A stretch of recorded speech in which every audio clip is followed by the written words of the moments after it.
So you write this wonderful column, the Sunday column. Yes. So tell us more about it, the thought behind it, and so as everything, how did it start? this was Ramu's idea. Okay. And in 2014, it was this, everything was kind of going digital, and we wanted to create something that will get into people's mind, something that they need to wait, because our magazine was a monthly. Okay. And we had 3 bulletins going, but there was something special that we wanted to give, and that's something that people will wait for. Okay. So then I and my team were in Ahmedabad. Okay. I think we were attending a print exhibition, a small little print exhibition that happens in February in Ahmedabad. And then Ramu said, this Sunday we are doing the Sunday column. I said, but we don't have anything. He said, let's start with Ahmedabad. So yes, the first Sunday column was about Ahmedabad and the print industry in Ahmedabad. It's a very nice column. I haven't written it. Okay. It was written by Ramu. Okay. He kick-started Sunday column. So he decided, he wrote and he put it on you. Yes, he decided, because he knew he had to start it somewhere. I wasn't very keen on doing it. Okay. Because I knew it's bloody hard work. So how's been the experience?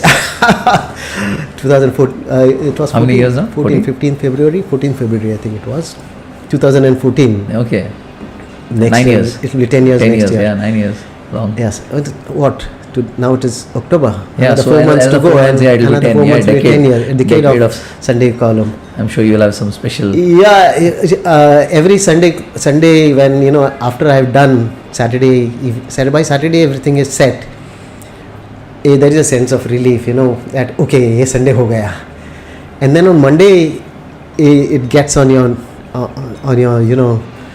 अरे क्या करना है. So daily is a hunt.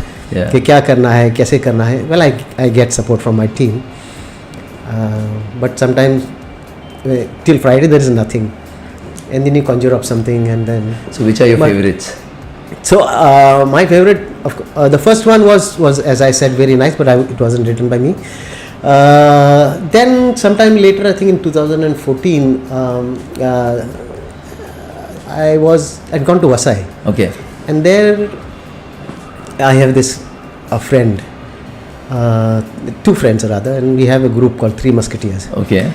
And so we just thought came up, and then my friend called me up and he said spoke something about that 125th anniversary of Charlie Chaplin. And then at that time Ramu's play Zaz was also. Charlie Chaplin also happens to be a printer. Yes, he happens to be a printer. That's how it was connected.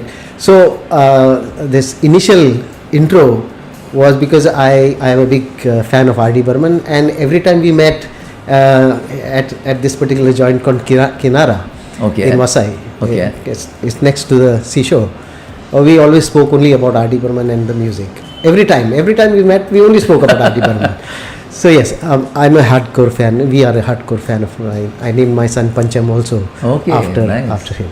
Yes. So, and then that was the start. And then moved on to Charlie Chaplin, and then so that was a fun piece. Oh, nice. It was nice.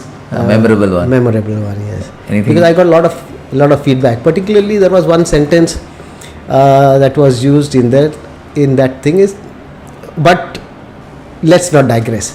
That was the single line paragraph. But let's not digress, and then move into the next one. It was the setting was there for the next thing to come. Right. So that was a nice little. Right. Yeah. Any other interesting?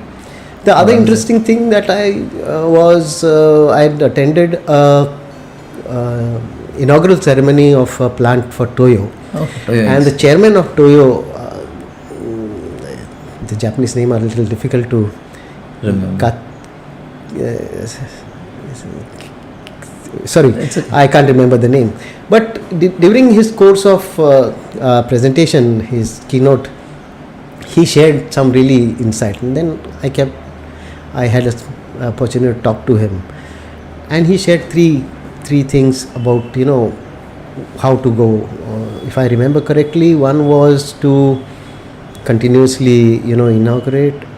Two was going global, the global scenario, and third was break and build.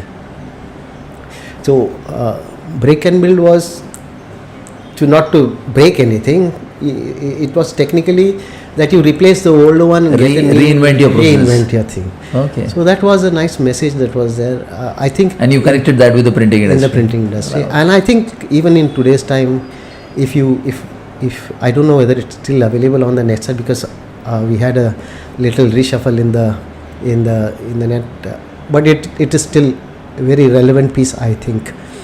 I'm sure. Yes, and I would go one more when in the midst of the crisis, COVID crisis, I had an opportunity to talk to Narendra Parchuri of Pragati.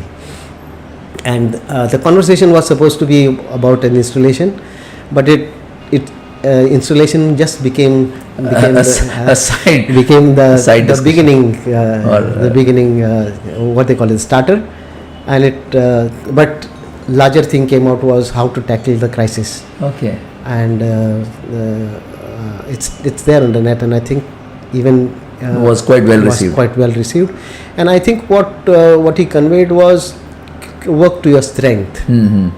Some specific examples that you remember from that? I remember where he said, I asked him how does one, because say for example somebody in the commercial segment, does he need to invest in new machines so that he can, when one talks about growing, it's already investment. He said no. For example, he gave his own example. He said, I have packaging machines, and if there is a book that I want to do and I don't have, I can always use some of the elements of the packaging machine to convert my hard case books there. Right. And there are those. So you use your resources efficiently. You use your resources very efficiently, and then you can do. He said, of course, his commercial printing is also down, but he said there are certain things that I can do, which I will do, which I can do. Right. So, but nice. then, yeah.